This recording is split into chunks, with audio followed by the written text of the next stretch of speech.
اللہ اللہ۔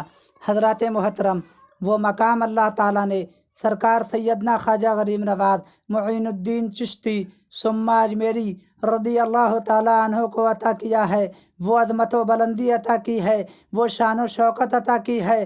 اگر ہم پوری زندگی ان کی تعریف و توصیف کرتے رہیں پھر بھی ہمارے بس سے باہر ہے۔ اتنا ہی نہیں، اس کے ساتھ ہی ساتھ بے شمار کرامتیں بھی غریب نواز رضی اللہ تعالیٰ عنہ کی ہے۔ اگر پوری زندگی ہم بیان کریں تب بھی ہم بیان نہیں کر سکتے۔ بہت بڑا مقام غریب نواز رضی اللہ تعالیٰ عنہ کا ہے۔ تاریخ بیان کر رہی ہے کہ سرکار سیدنا خواجہ غریب نواز رضی اللہ تعالیٰ عنہ ایک مرتبہ اپنے غلاموں کے ساتھ ایک راستے سے گزر رہے تھے۔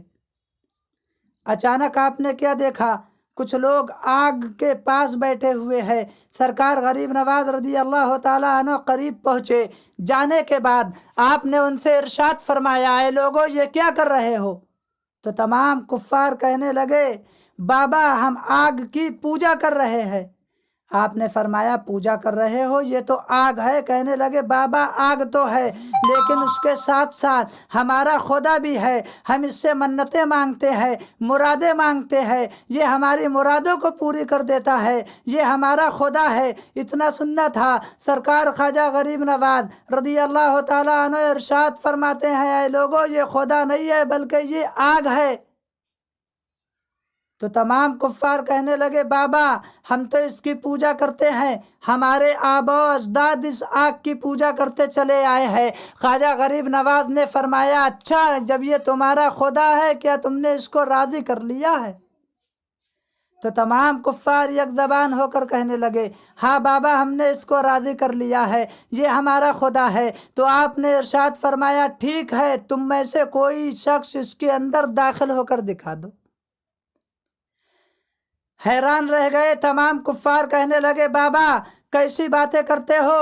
ارے یہ تو آگ ہے، جلا دے گی۔ اتنا سننا تھا، سرکار خواجہ غریب نواز ارشاد فرما رہے ہیں، اے نادانو اگر پوجا کرنا ہے تو اس خدا کی پوجا کرو، اگر عبادت کرنا ہے تو اس وحدہ لا شریک کی عبادت کرو کہ جس کے حکم سے یہ آگ بھی تم کو نہ جلا سکے۔ تو تمام کفار یک زبان ہو کر کہنے لگے، بابا کیا آپ اس آگ کی پوجا کرتے، اس خدا کی پوجا کرتے ہو؟ اللہ اللہ۔ تمام کفار ایک زبان ہو کر کہنے لگے، بابا کیا آپ اس خدا کی پوجا کرتے ہو؟ سرکار غریب نواز نے فرمایا، ہاں الحمدللہ ثم الحمدللہ، معین الدین اس خدا کی عبادت کرتا ہے، اس خدا کی پوجا کرتا ہے کہ جس کے حکم پر یہ آگ بھی مجھ کو نہیں جلا سکتی۔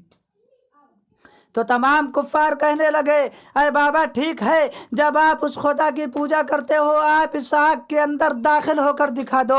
بھائیو تاریخ بیان کر رہی ہے، اتنا سننا تھا، سرکار خواجہ غریب نواز رضی اللہ تعالیٰ عنہ جلال میں آتے ہیں، اور جلال میں آنے کے بعد آپ نے اپنی مقدس جوتی کو اتار کر آگ میں ڈال دیا اور ارشاد فرمایا، اے لوگو تم معین الدین کی بات کر رہے ہو؟ ارے معین الدین تو معین الدین کی جوتی کو بھی آگ نہیں جلا سکتی۔ اللہ اللہ۔ بھائیو تاریخ بیان کر رہی ہے، شہنشاہ ہندوستان عطائے رسول سیدنا غریب نواز معین الدین چشتی کی جوتی آگ میں پڑی ہے۔ کسی عام انسان کی جوتی ہوتی جل کر کوئلہ ہو جاتی، لیکن وہ عطائے رسول اولاد امام حسین کی جوتی تھی، اللہ اللہ، جو آگ میں پڑی تھی۔ تاریخ بیان کر رہی ہے کہ آگ دھدک رہی تھی، بہت تیز ترار طریقہ سے آگ جل رہی تھی، غریب نواز کی جوتی آگ میں پڑی تھی۔ علماء کا بیان ہے، مریدوں کا بیان ہے کہ غریب نواز کی جوتی تو نہیں جلی لیکن آگ ٹھنڈی پڑ گئی۔ اللہ اللہ۔ جب کفاروں نے دیکھا تو قدموں پر گر گئے، کلمہ طیبہ پڑھ کر مسلمان ہو گئے اور پکار اٹھے، ارے جب اجمیر والا خواجہ ایسا ہے پھر مدینے والے آقا کیسے ہوں گے؟ اللہ اللہ۔ بھائیو بتانے کا مقصد یہ ہے، اگر سرکار غریب نواز رضی اللہ تعالیٰ عنہ کی عظمت و بلندی ہم پوری زندگی بیان کرتے رہے پھر بھی ہمارے بس سے باہر